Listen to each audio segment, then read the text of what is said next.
he's a targeted man. Wagner chief today is, I think, will be praying and hoping that he survives for a while at least. It became a tussle for turf. And the issue is that you have 26,000 of his soldiers who are out there. They are the ones who have fought, they are trained, and they can fight. So ultimately, the question is, what happens to them? That's what wars do, right? They create new heroes, they create new ambitions. And I think this war has, unleashed some of those aspirations in Russia in certain quarters. This episode does add to that sense that slowly but surely, Putin is losing some of that hold that he used to have. Wars do these things. Wars expose your strengths, they expose your vulnerabilities. For Russia and for Putin, it makes sense now to dramatically escalate the conflict. Most wars end in some kind of a political compromise, some kind of political negotiations. But I think both sides are still waiting for some kind of a battlefield success. Biden, in some ways, is in a catch-22 situation, because if you're going into elections and you turn the tap off, you are also signaling your weakness. I think what has changed is how India and the US have recalibrated those conversations.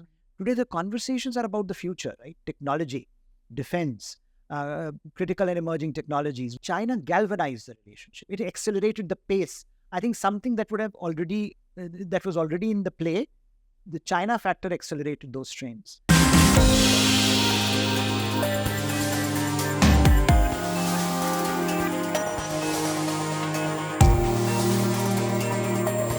Hello, you're watching Hindustan Times podcast. I'm Aditi Prasad, and I have the pleasure of welcoming Professor Harsh V Pant today with us. He's a professor of international relations at King's College London. He's also Vice President Studies in Foreign Policy at the Observer Research Foundation. Welcome, sir, to the show. Welcome to our podcast. I wanted to begin this podcast with the newfound love between India and the United States. But then we had a stormy weekend in Russia, and Russian President Vladimir Putin, his very close pal, the Wagner chief, he sort of revolted. The collective West, of course, picked up their popcorn packets and started munching through them, wanting to sort of thinking that the flailing Ukraine offensive would get a fillip, while the infighting amongst Putin's generals, but that joy did not last. How do you view this entire mutiny, so-called mutiny, that took place and which ended in just barely 5-6 hours? Thanks, Aditi, and thanks for having me here. I think it's been a fascinating 24, 48 hours just to be observing what went on in Russia, and how as you rightly say, it looked at one point that we are very close. Russia was very close to the precipice. That seemingly looked like Putin faced a challenge which perhaps he was unable to handle for a while. But I think it's still not clear as of now as to what really has happened. The deal that has been struck is not really evident how that will pan out. We don't really know whether the kind of arrangements that have been worked out by Belarusian president would stick. And I think more pointedly, we don't really know the impact on this so-called uprising will have on the domestic political setup within Russia. And I think that's the real issue, whether this has weakened Putin or whether this has strengthened Putin. I think we are looking at the Russian Prime Minister saying that everyone should unite and give stability to Mr. Putin, because he's the only one who can guarantee stability at a time when enemies are everywhere. But we also know that there is at least this crisis, I pointed out that everything is not going well for him in domestically. If his confidant, who he nurtured, who he created, could turn against him like this, then who knows what is brewing under the shadows. So I think there are a lot of questions there with regard to Russia. But the most important one, of course, being whether this strengthens Russia's desire to go on an offensive vis-a-vis Ukraine and take dismantle it in one go, or will this weaken Russian resolve, thinking that the first question is to put its own house in order? And I think the West, which, as you say, was quite excited initially. But that excitement was, I think, both very problematic from various perspectives. First, it was not entirely evident that if the Wagner chief is going to derail Mr. Putin, then you are getting a better deal. He was even more radical of personality than Mr. Putin. So I think now that we know that he's out of the picture, at least in Russia, we will have to see how Putin goes on and consolidates power, whether he becomes more repressive domestically, whether there is another purge coming, which I think many Russians are worried that given that the turn of events, he'll be even more scared to depend on even his closest advisors. And what happens to the defense ministry, where there has been a lot of back and forth between the Wagner Group and the defense forces. A lot of the pressure of this war has been felt by the Wagner Group. But do you really believe that Prigozhin, the Wagner boss, he would disappear quietly into the night? Because that's very unlikely. One of the scenarios being painted on by conspiracy theorists is that Putin is going to have him killed, and rightly so. People who oppose Putin have done much lesser than what this gentleman has done. They mysteriously fall off windows, they disappear, they die, because just letting him go into exile after a mutiny of this kind does not even serve the image of Putin well. Do you think? I think so. I think it's going to be. He's a targeted man. Wagner chief today is, I think, will be praying and hoping that he survives for a while at least, because there are two aspects. One is, of course, this whole image business of Putin. That once you have, created an image that you are all powerful, that you are the Russian state, that anyone who challenges you will be taken out, then I think you cannot let one of the most serious challenges to you go, without any punishment. So I think certainly, and he went on television. Mr. Putin went on television and he said, "This is a stab on the back of Russia. I believed in him, and he stabbed me." So and in one of his older interviews, which is being circulated, he has said that he was asked if can he forgive, and he said, most things I forgive, but not treason. So I think there is certainly that aspect of Putin and personality issue. The bigger question also being that once the authority of the Russian state has been challenged, can you let him go that easily? And that is a question that many in Russian media are also asking. That what about Russian laws? What about Russian, what about the Russian state and its authority? If anyone can come and challenge you, and then a deal can be struck, and then he's out, then what happens to others? Will this not provoke others? So I think Putin will be thinking very hard of what he needs to do here. But I think he has so many other problems at the moment. The challenges both within and outside. That first he has to show some consolidation, and then maybe this is a long-term challenge that, as you point out, can be taken at a time and place of Putin's choosing. Let's just turn this conspiracy theory to its head and look at it from Prigozhin's point of view. There is the Belarus president who was very close to this Wagner chief. He said he was the one who sort of spoke to him, trashed out the deal with him. We don't know what the contours of that deal are. And then the last visual that we saw of Prigozhin was in Rostov, several hundred miles from Moscow. And then he's said to have gone into exile in Belarus. Whether he's reached there or not, I'm not sure yet, because we've not seen a visual from that country yet. Having said that, there are many in Belarus administration, government, who are very critical of the way Belarus is going. Do you think that Prigozhin might team up with these gentlemen there and sort of continue his onslaught on Putin? I think Putin would be watching him very closely now, and I think the fact that Putin's authority could be challenged like this, despite the fact that Prigozhin was, he was signaling that he's unhappy with the defense ministry. He wanted to change, and the Russian defense ministry then came back and said, we want all these fighters to be absorbed into the army rather than fighting as mercenaries, which he opposed. So I think it became a tussle for turf And the issue is that you have 26,000 of his soldiers who are out there. It's a huge, they are the ones who have fought, they are trained, and they can fight.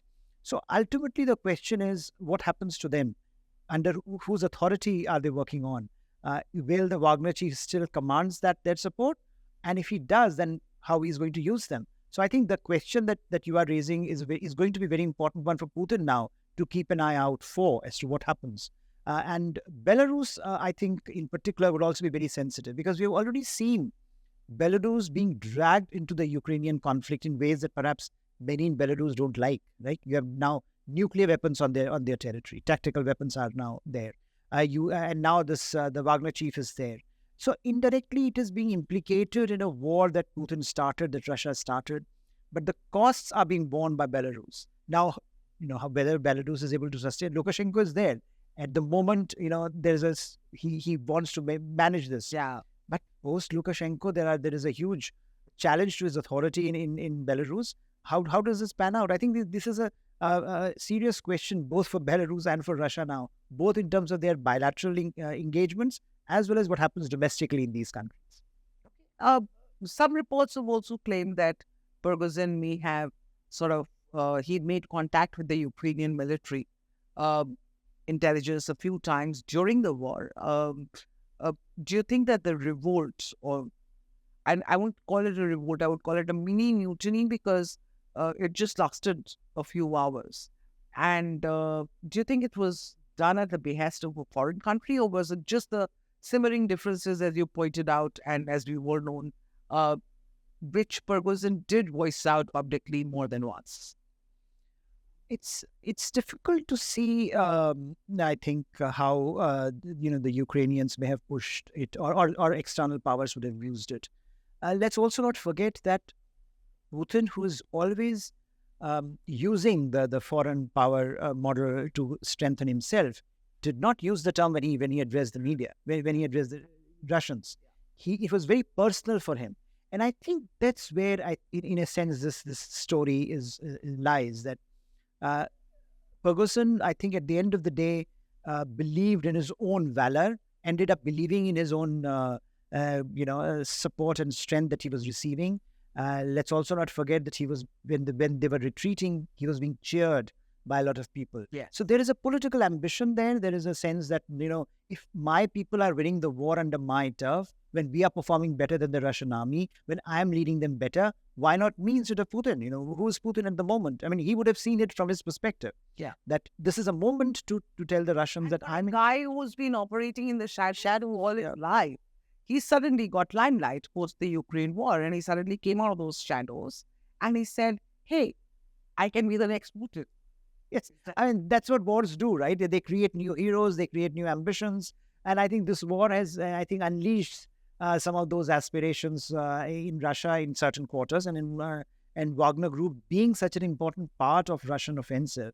And I think Putin and his defense ministry also realized beyond a point not to let them lose. I think therefore they wanted to control it. That if this goes out of control, then this is going to be a problem. And it is, as we are hearing now from Western media reports, that Western intelligence has been tracking this for a very long time. The dissonance within Russia, for them, it is very important that Russia remains, at least Russian authorities continue to manage some control over Russia, given the nuclear weapons that are there. So I think that dissonance that we were witnessing, and I think a lot of the observers assumed that this is all very personal. It will, because Putin's hold is so strong over Prigozhin, it will be smoothed out. Ultimately, I think personal ambitions, personal grandeur became much more potent than anything more rational. You're talking about the personal ambitions becoming more potent in this the war, highlighting it.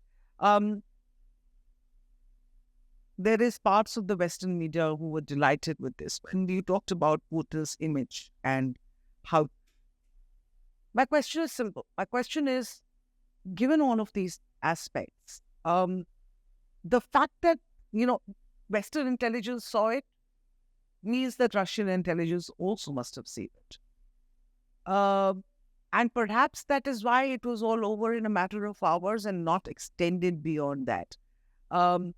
Doesn't it speak yes, it might be a slip at one level that you did not anticipate it. Okay, this guy's going to get up this morning and start marching to Moscow and on a mutiny.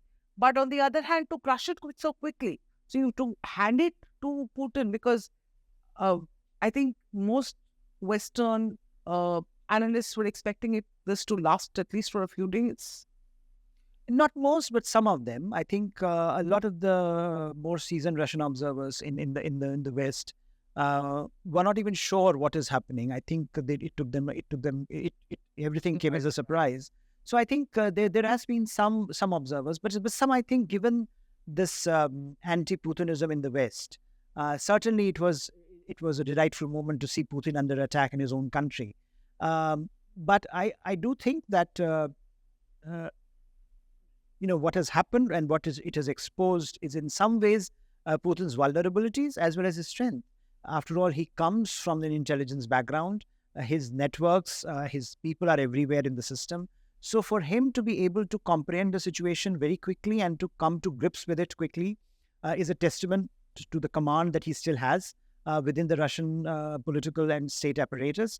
But I think the questions about the fragility of the system are equally serious, because if you make a system so dependent on one individual, then I think the moment that individual comes under stress, you also realize the enormous damage it does to the entire system. So the fact that you could have, till before Ukraine war, who knew about the Wagner Group? I mean, people talked about it, and they were fighting in Syria, they were fighting elsewhere, but not to challenge the state authority of Russia is quite something.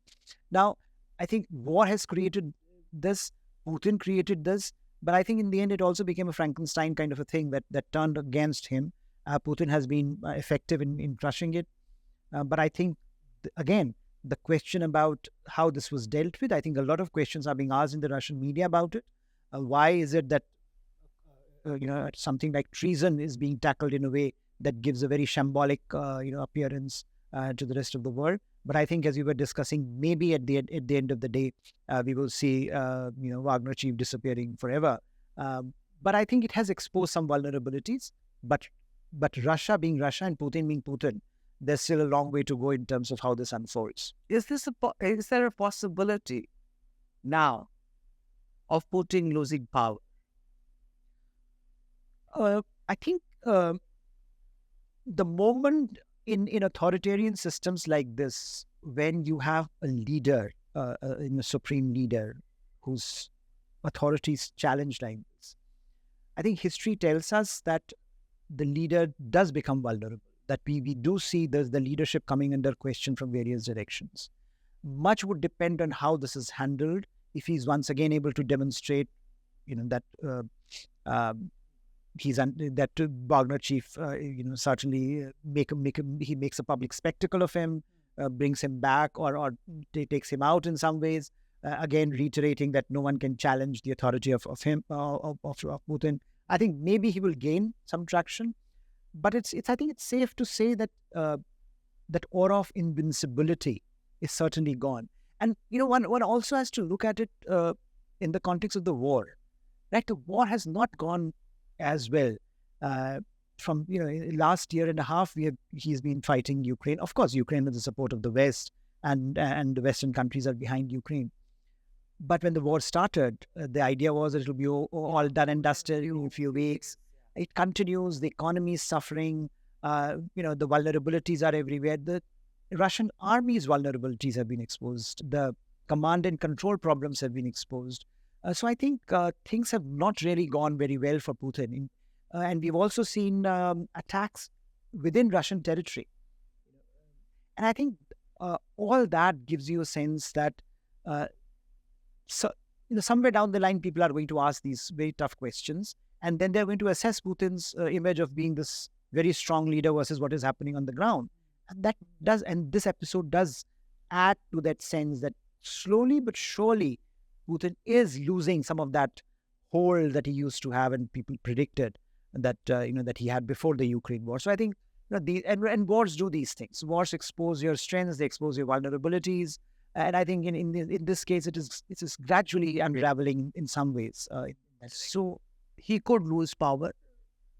I mean, it's safe to say that there are going to be more challenges unless he stamps out, unless he makes really a strong case. There's an election. There's an election coming, and again, I think it also tells you that maybe we will see an escalation in the Ukraine.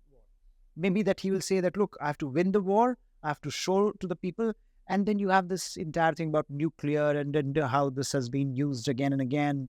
Tactical weapons have been shipped to Belarus. So I think all of that, maybe there is a challenge the world is facing as to major escalation in this conflict itself. Which was going to be my next question, and I would like you to elaborate on that. You said that how is this mutiny going to impact the special military operation, Putin's special military operation in Ukraine? Now, there is that big, you assert that partly, but in the larger scheme of things, in terms of Ukraine's counter-offensive, even that wasn't going very well.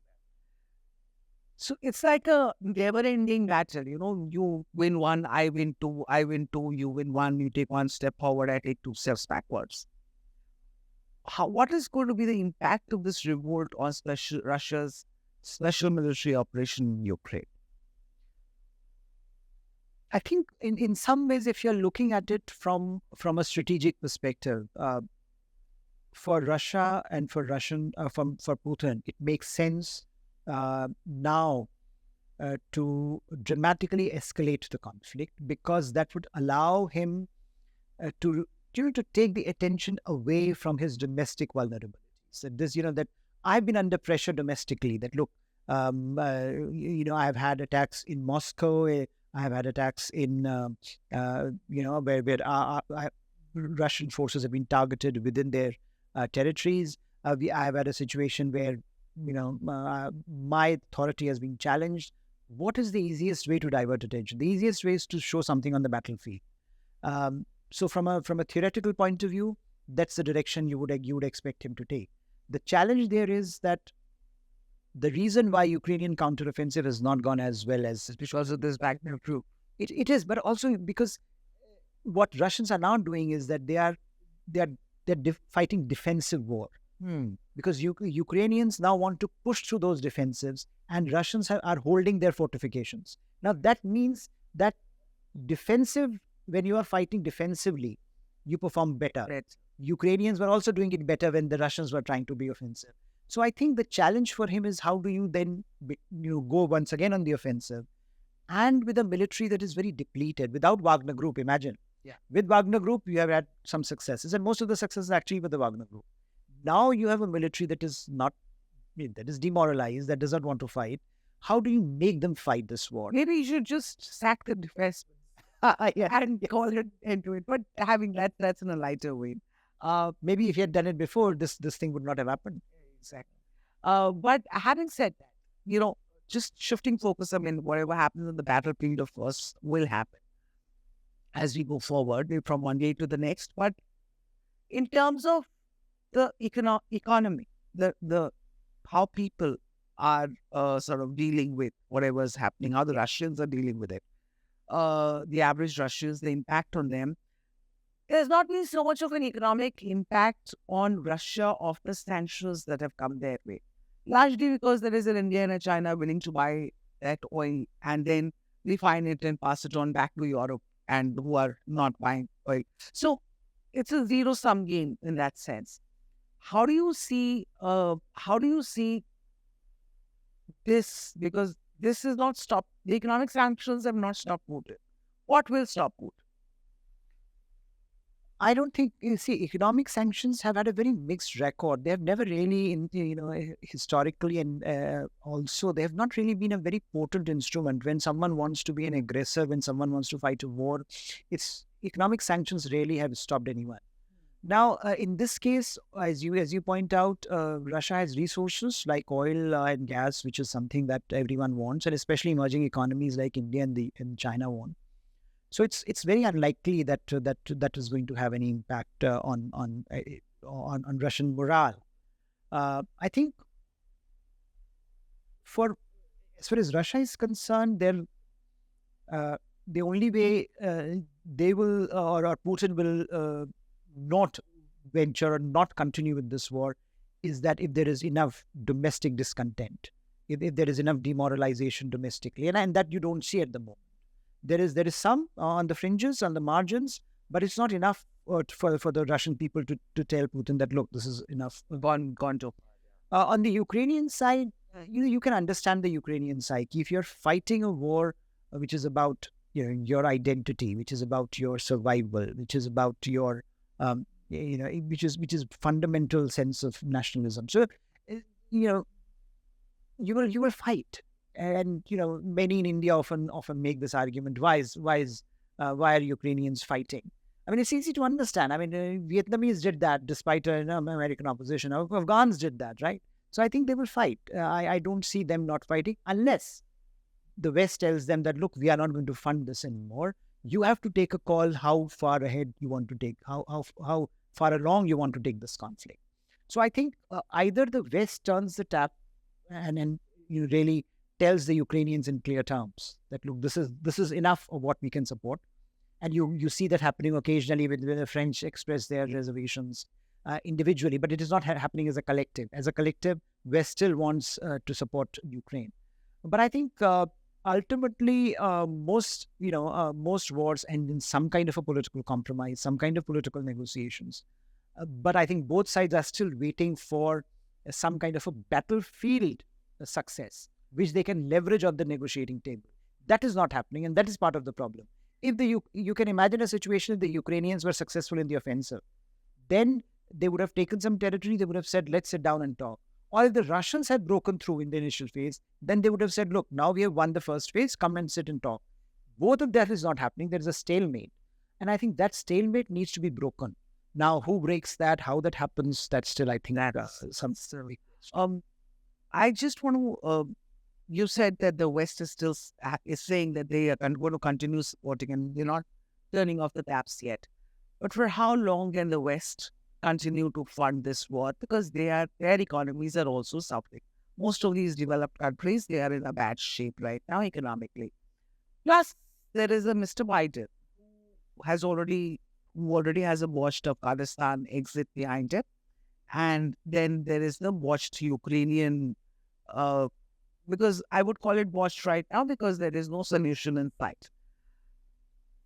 Given that, and given that there are elections domestically for him in 2024, how much is too much as far as Biden is concerned and the Ukraine was? See, Biden in some ways is in a catch-22 situation because if you're going into elections and you turn the tap off, you are also signaling your weakness. And as you point out, there has been this Afghanistan is already a big, negative mark on his stuff. So he would not want to go into an election mode saying that, look, I don't want to fight this war. So if you're looking at it from an American perspective, I think you will see some kind of resolution or some kind of a move on this only after we are past elections. Because pre-elections, it's very difficult for Biden to go and say, look, I'm one way or the other. Yeah. The other important fact is Trump, right? If he becomes a nominee of the Republicans, he has been very much against the war, right? He has been making all kinds of noises that I don't want to fight. Why are we fighting this war? So there is going to be that contestation during the elections, where during this campaign to the elections, where Biden will portray this as a kind of his commitment to Ukrainian sovereignty. And I think Trump will question that. And a lot will depend on the outcome of those elections as to where America moves. But where I think the real issue is in Europe, where European countries, a lot of them are getting agitated, grieved by this war, especially the old Europe. See, the new Europe is firmly behind Ukraine because they are challenged. They think that the challenge will come to them eventually. If Ukraine does not hold the line today, then tomorrow it's going to be their turn. So you have, Poland, for example, very vocal about it. They want to fight this. Yeah, they share the border with Russia. Yeah. So you have an entire new Europe which is now leading the charge in this, and there you do not see that they are taking a step back. They are all for fighting till the end because they view this as an existential problem. Correct. Since we're talking about Biden and Europe, let me just now shift gears and come to the biggest as you called it in one of your pieces, the diplomatic choreography of the last week, the one between Prime Minister Modi and President Joe Biden. Now that the dust has settled on the immediate hullabaloo of the visit, taking a step back, what has changed between India and US in the last 1 week? I think what is striking is that how the conversations have changed. You would go back just go back a few years to a few years, and you would see most of our conversations. You'd be talking about, complaining about Pakistan. You'd be talking about terrorism. You would be talking about, that Americans don't share critical technologies. There'll be a lot of recriminations. And of course, you will be very defensive on domestic politics, the whole question of minorities and domestic politics in India. I think what has changed is how India and the US have recalibrated those conversations. Today, the conversations are about the future, right? Technology, defense, critical and emerging technologies. What do you do with them? How do you co-produce and co-manufacture defense technology, defense equipment in India? These conversations were beyond the pale. Today, they are happening on a day-to-day regular basis. We have created building blocks for technology and defense cooperation that are going to yield dividends for the future. And I think the fact that you have the big picture in mind, that you're not allowing a lot of these, conversations around you, whether it is about the state of Indian democracy, or whether it is about, in those questions have become, they are there, and they will always be there between two democracies, but they have become marginal. Or when they are addressed, they are not addressed publicly. So the way you talk to each other, that has changed. Most difficult issues are talked beyond, private and closed doors. You're not taking these out publicly. I think just a few years back, you would do this publicly. You would have a press conference where Americans would say something, Indians would respond. That is not happening anymore at an official level. So I think that there is a good understanding now in Washington as to what India is, in the sense that India is not going to be like Japan or Australia or South Korea. It's not going to be a treaty alliance partner. It is going to be a partner, but of a different kind. Americans have adjusted to that now. They've learned that you have to deal with India in a certain way, and that has paid them dividends. India has also changed. India is also not perpetually cribbing about Pakistan or about every single equipment that is sold to our neighbor. Or India is not cribbing about that Americans don't do anything when China is is threatening us. So I think that conversation that India is saying that, look, there are a lot of problems around India. Some of these problems we can take care of on our own. Some of these problems we need your help. And I think that conversation that allows that space for India being looked at as a power in its own right, and a power that also provides solutions to global problems. That it is not simply complaining, oh, this is bad, that is bad, but also saying that, look, if you want medicines, I'll send you medicines. You want vaccines, I'll send you vaccines. You want us to work on climate change? Yes, you are more responsible, but you are also willing to work. So I think that that perception has been created, which has yielded India and Indo-US relations dividends, and hopefully this will last, because this is also being institutionalized. You're now doing so much more with each other. Most number of military exercises, most number of diplomatic conversations, regular high-level interactions. You look at this, the number of times the Indian Prime Minister, US presidents are meeting every year, the Quad. And I think, again, one important aspect, that the relationship is no longer bilateral. It's global. We are sitting in Quad, we are sitting in I2U2 together in the Middle East. So I think the range of things that you are doing with each other is not simply, across each other bilaterally, but at a global level, you are visualizing your relationship in a very different manner. So I think a lot has changed.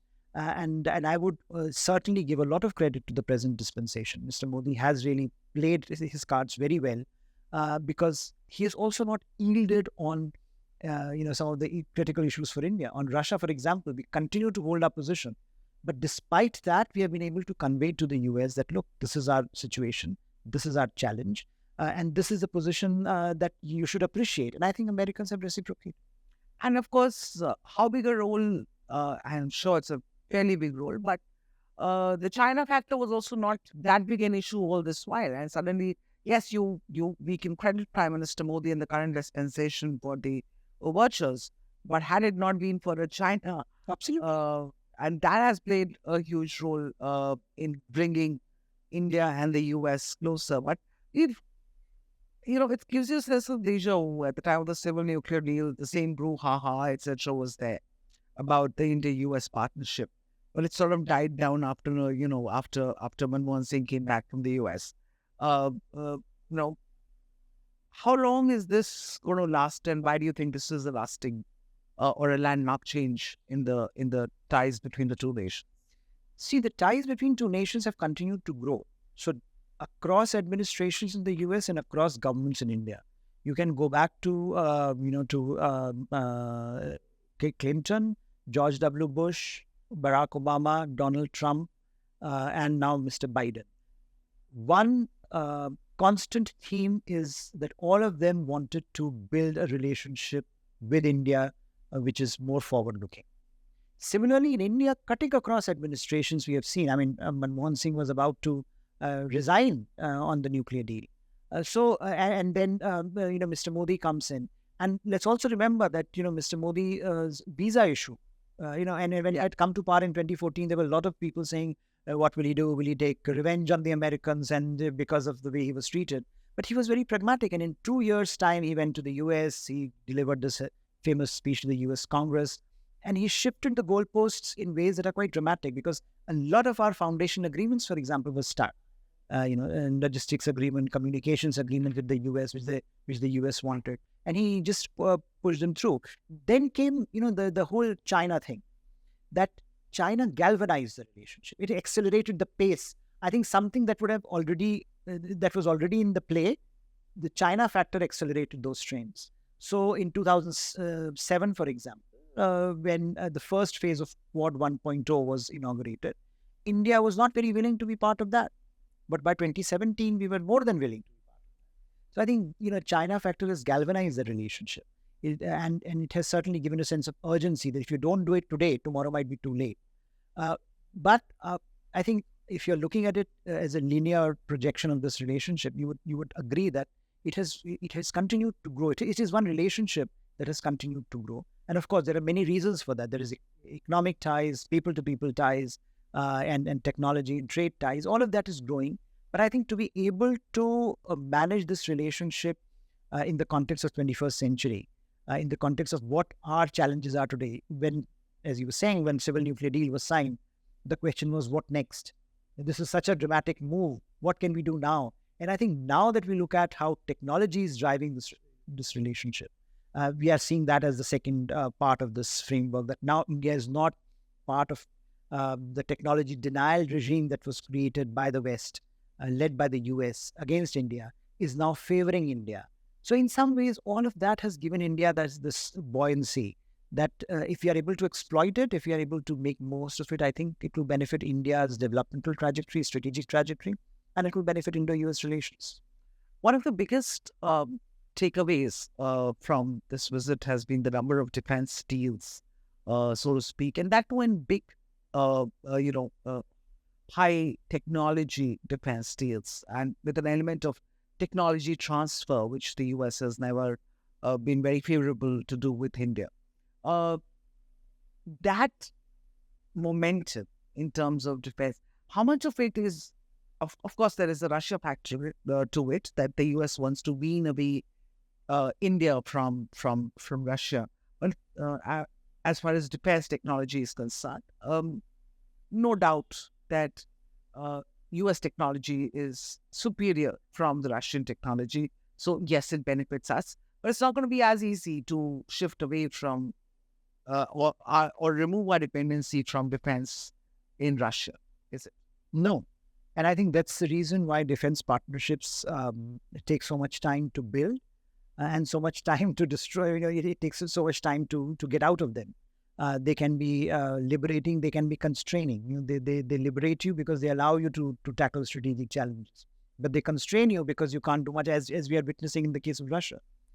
India has been trying to diversify since the 1990s. It's been a very difficult process. From 85%, we have just come down to 65%, according to the latest numbers. That's the kind of dependence we have on Russia.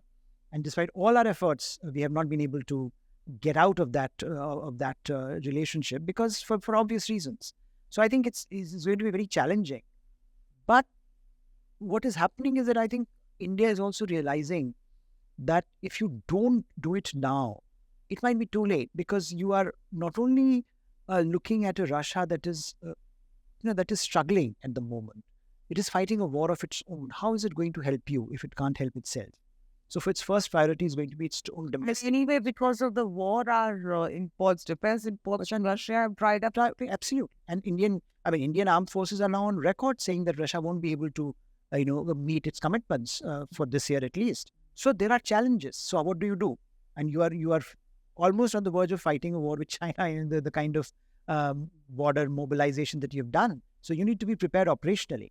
So I think that means that India will have to shift and make significant investments elsewhere, as the Americans are doing. And as you point out, Americans and the West is keen. So you have had Americans selling us, Germans selling us submarine technology, French, of course, a very important partner. And Prime Minister Modi will be there for the French, celebrations next month, July 14th, in Paris. So in a sense, all of these countries want to engage, of course, to wean India away from Russia, but it is also in Indian interest at the moment to see to it that it has enough operational capability to meet the challenges that it faces. And also it's a win-win because India's huge market. Absolutely. But the critical issue there is going to be technology transfer. And on that, I think we are seeing a changing mindset. That used to be a problem in the past. Now, American government is encouraging, for the first time, American companies to share technology with India, to co-produce and co-manufacture in India, because India also wants to develop its own domestic manufacturing base. So I think we are looking at that transition, and I hope it pans out the way it is being talked about, because that's the only way India can both develop its own capabilities as well as meet its operational requirements. How about Quad? Because when we're talking defense and we're talking India-U.S., Quad as a military alliance, it's not really been a military alliance so far. But do you think that there is a case for converting Quad into a sort of a military alliance? Do you think that's a possibility? Well, India will have to decide, because ultimately Japan, Australia, and the US are already treaty alliance. They are military allies. They are alliance partners. India, I think, I don't see a political consensus in this country on this issue. I think both major parties, and including the present dispensation, has been quite keen to retain that what they call strategic autonomy, so not entering into a formal alliance structure. Multi-alignment, call it. Yeah. But ultimately, Aditi, it's a question also of the threat perception that we face, right? In the same India, which, as I was mentioning, in 2007 said no to Quad, we then are today investing in Quad like anything. So, because the threat perception has changed, the idea that, you really need partners in this world who can stand by you at a time when Chinese are, pushing through your... And that would have changed even more since Galwan. And because now they're just there at our borders, and for the last 2.5-3 years, they're just there, and yes, eyeball to eyeball. Yes, and so I think the threat perception has been changing, and that's why again you see this new sense of defense engagement between India and the US today are doing largest number of military exercises with each other, and in territories which are very close to the border. Again, a signal to China. But the question, I think, India is still very comfortable doing it bilaterally. Then say in a setup like Quad, where you come together as a military formation. I think that's the challenge there is going to be huge. But my own sense is that it's a structural problem. That if the structural challenge is so huge that you cannot meet it on your own, then I think some kind of a relationship, some kind of an arrangement within Quad will become inevitable. We already do Malabar exercises, for example, where all four nations are involved, and which was again something that India was resisting a few years back. Today we take it as par for the course. I think that is something that we are going to see happening as the threat perceptions change. And I think, again, a lot of thanks in this to Xi Jinping, given his aggressive pursuit of for foreign policy, India has been made to realize exactly. So, how do you see the Indo-US alliance moving forward? Do you see it taking the shape of even bilaterally of a military alliance? Not in the short term, because I don't think any government in India would carry that kind of a heft to say that, look, or would acknowledge that, look, we have such a big problem now, and that we are entering into a formal alliance. I think it will be what we call robust strategic partnership, where we will do everything with each other. We'll practice, we'll do interoperability, we will buy each other's buy American weapons, we will integrate more with the Americans, but we will call it we will not call it an alliance. I think alliance is not a good word in the Indian lexicon. We don't like that word as I think is extremely too much Enmeshed in the non-aligned. Yeah, I think we have given up the substance of it, but I think optics, we don't want to enter into a formal relationship. Yeah. And I think if Americans accept that logic, then I think there is no harm in that as well, because increasingly we are seeing that is happening. That Americans are not asking us to be an alliance partner. In fact, there is a very interesting idea of NATO plus membership, which many American senators are saying we want to propose India join NATO plus membership, big membership of what they call NATO plus. I don't think there'll be that kind of a buy-in from India at this stage, because NATO is still seen as a military alliance where India would resist going in. So what we are doing now is what we call minilaterals, like-minded coalition of like-minded countries coming together, whether it is Quad or whether it is BRICS also, which is something that which is quite in a different direction. And I don't know what is happening at the moment with India, China, but that's there.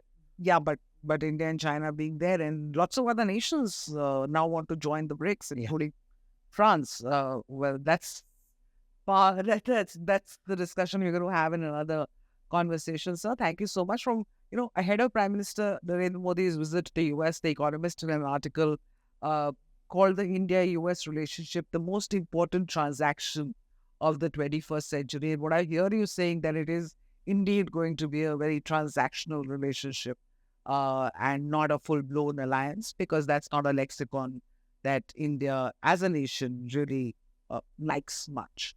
But thank you so much for joining us, and thank you for sharing your views with our viewers. And pleasure to talk to you. Great to see you here. Thank you, viewers, for watching this podcast. We will come back to you with more. Stay tuned to Hindustan Times. Thank you.